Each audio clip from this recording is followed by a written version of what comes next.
साईश्वराय विद्महे सत्यदेवाय धीमहि तन्नः सर्वः प्रचोदयात्। Om Shri Sai Ram. Tapovanam Parayanam, Chapter 17. Manava Seva is Madhava Seva.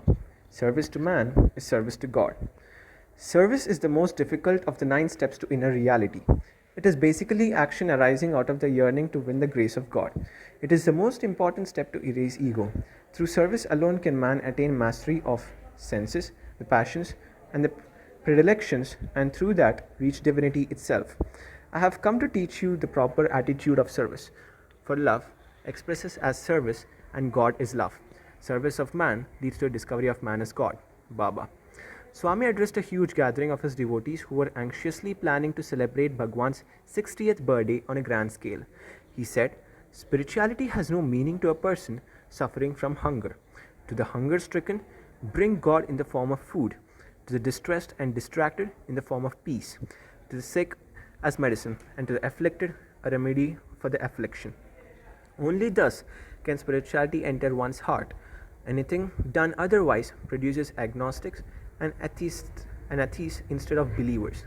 Before you celebrate my 60th birthday, adopt at least 6,000 villages and transform them into ideal villages.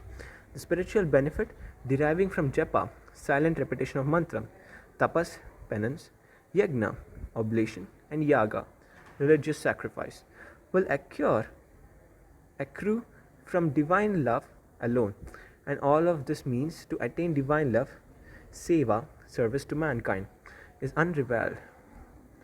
You must grasp the essentiality of my prema tattva, love.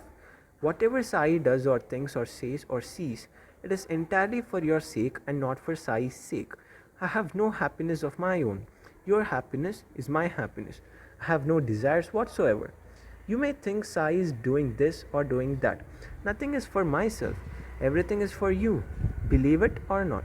Not a paisa is being spent for me. Whatever is being done is done for the society. For 56 years now, not even a paisa has been spent for getting a single shirt made for me. I wear only those clothes that loving devotees offer to me. The shirt I am wearing at this moment has been given by a student, Radha Krishna. The thought that I want something for myself never occurred to me, nor does it occur now. Such a thought will never come to my mind in future too. Whatever I will, it is for the welfare of the world. Understand this clearly. Develop enthusiasm in various programs and activities and actively participate in social service. It is important that you carry out Swami's ideals and activities, more particularly in villages than in towns. Minimize your own expenses and utilize maximum amounts on providing facilities needed by the villagers. If facilities are adequately provided in every village, Bharatiya Tattva, Indian ethos, and Bharatiya Samskriti, Indian culture, will effectively reach one and all. O embodiments of divine self, Divyatma Swarupalara, you may not be able to see, but I see everything as scenes moving before my eyes. The very same persons who are today unable to understand Swami's Tattva are destined to experience it in tears sometime in future. The Sai Tattva or Sai philosophy is very shortly going to spread throughout the world. Swami is himself holding it back tightly, but once it is let loose, it permeates the entire world like an irresistible force. The world will be transformed into Prashantinilayam. Realize the essentiality of Swami and come forward to implement Swami's ideals. You will get no such opportunities later. You will not find it possible to get so close to Swami. Millions and millions of people will rush here. Those days are coming very soon. So from this day onwards, try to earn Swami's love and compassion and fulfill your lives by taking up suitable activities in the service of your mankind. Take one step towards me, I will take 100 steps towards you. This was the time when there were several severe problems in Bosnia, and hundreds and thousands of refugees were sheltered in specially built camps who were waiting return of peace. A Bosnian woman, an ardent devotee of Baba, felt it her duty to do some service to the unfortunate refugees. She carried baskets of bread and packets of biscuits in a van over a long distance and distributed them in the camps. She also gave each of them a packet of vibhuti and a photograph of Swami. While eating, they were looking at Swami's photograph and talking among themselves in their own language. She could not follow what they talked to each other. She was inquisitive to know in particular what they said while looking at Swami's image. She therefore sought help from the driver of her van. She went to them and returned after a while. He told her what what they were saying to each other. This man in the picture, he has been giving us bread and biscuits every day, but today apparently he gave them to her and asked her to distribute them. She was very much surprised to hear these words. In a meeting held during summer training classes in Vrindavan in 1996, the Bosnian woman was permitted by Swami to speak. She narrated the above incident and added, "If we take one step forward for doing good, Swami will be there ahead of us all the time." Hanuman and Vibhishan in discourse. Vanaras of Ramayana were born as monkeys. Nevertheless, they served God as humble servants and gained relief from the cycle of birth and death. Having been blessed with good fortune of seeing God in their midst, human beings are by no means inferior to Vanaras. Why then do they not devote their lives to worship of God and meditation? It is not enough to remember Smaran God. One should enter heart and soul into divine activity. Hanuman and Vibhishan became good friends. One day, Vibhishan approached Hanuman in great distress and said, "Hanuman, how fortunate you are. Every day you do Smaran of Lord Rama and have fully earned Lord Rama's grace. No doubt I too have been doing Smaran of Sri Rama for a long time, but I am not able to be blessed with the opportunity of seeing Lord Rama." Hanuman explained the position. "You are no doubt doing Smaran of Sri Rama, but did you ever participate in Sri Rama activities? How can you earn Sri Rama's grace without doing that? It is now a full 10 months since Devi Sita has been in Lanka. Did you ever console her and try to alleviate her suffering? Did you meet her and have her darshan even once? Did you ever think of some way to relieve her agony? If you had done any of these, it would have amounted to great service to Lord Rama. You have failed to avail of the divine opportunity that has come your way. As for me, I have dedicated my life to Sri Rama, chanting Sri Rama's name with my mouth and doing Lord Rama's work with my hands." While describing the above discourse between the two devotees of Lord Rama, Bhagwan Satyasai concluded, "Therefore, our conduct should always be Ram in heart, calm, work or service in hand, Dil mein Ram, haath mein kaam." Life dedicated to these two principles is truly fulfilled. Sharthik. Bhagwan Baba once said, "You are not doing service for others, you are doing it always for yourselves, to the God in you, the God who is equally present in others." Service leads to heaven. Bhagwan Sri Satyasai attaches immense value to willing and selfless service. In fact, he declared that it is the most supreme of all spiritual efforts. He said, "Many distressed persons flock to Prashantilayam, having lost their peace of mind due to various problems. Among them are some persons who are bodily and mentally ill. My job is to treat everyone. While the doctor finishes the principal treatment, nurses, compounders, and attenders take over and do the rest of the job. In the same way, I am providing you, volunteers, opportunities for service. Na karmana na prajaya dhanena tyage naike amritatva manashuhu." Neither spiritual deeds as ordained by scriptures, nor begetting worthy offspring, nor earning wealth will confer relief from the cycle of birth and death.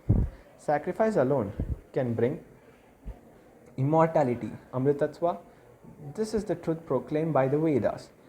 Mental readiness to do sacrifice, tyaga buddhi, coupled with the absolute selflessness, should mark one's service.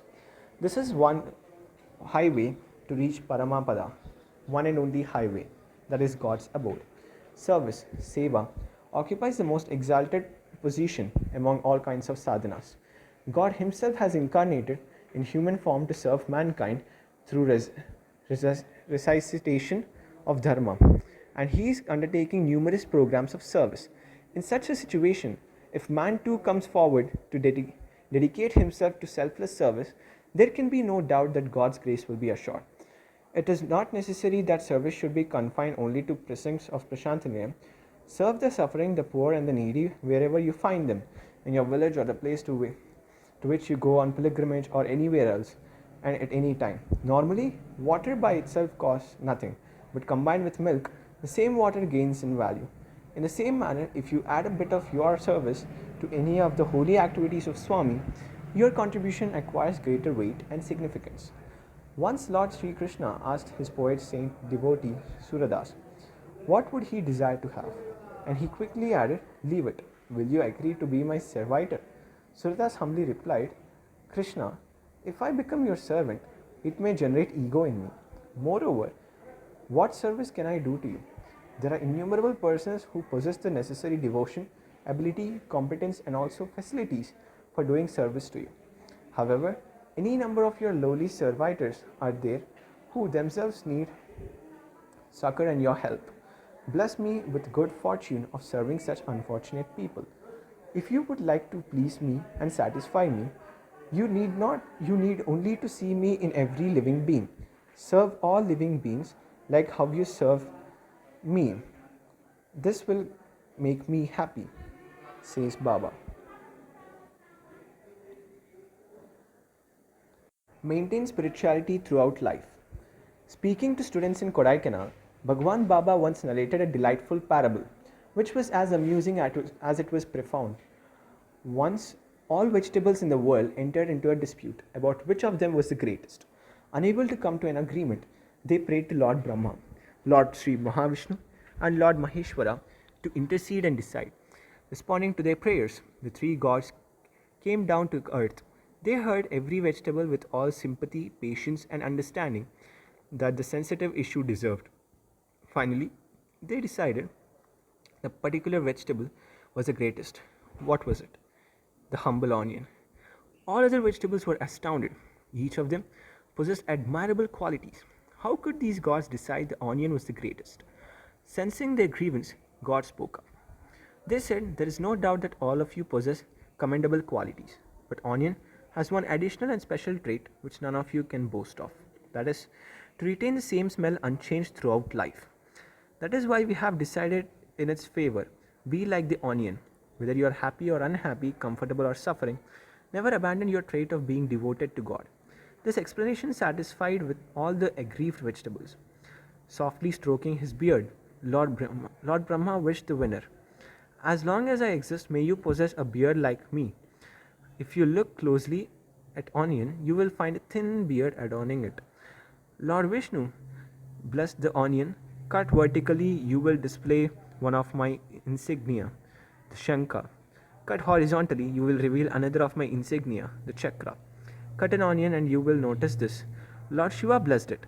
I will give you a guarantee. Anyone trying to harm you is condemned to shed tears. This too is well within the experience of everybody. The simple tale of the humble vegetables conveys a profound truth. A person who possesses staunch, unwavering devotion to God is supreme. He will be righteous. He will be blessed with God's grace. Nobody can cause harm to him. Om Shri Satya Sai Parabrahmane Namaha. Shanti Shanti Shantihi. End of chapter 17.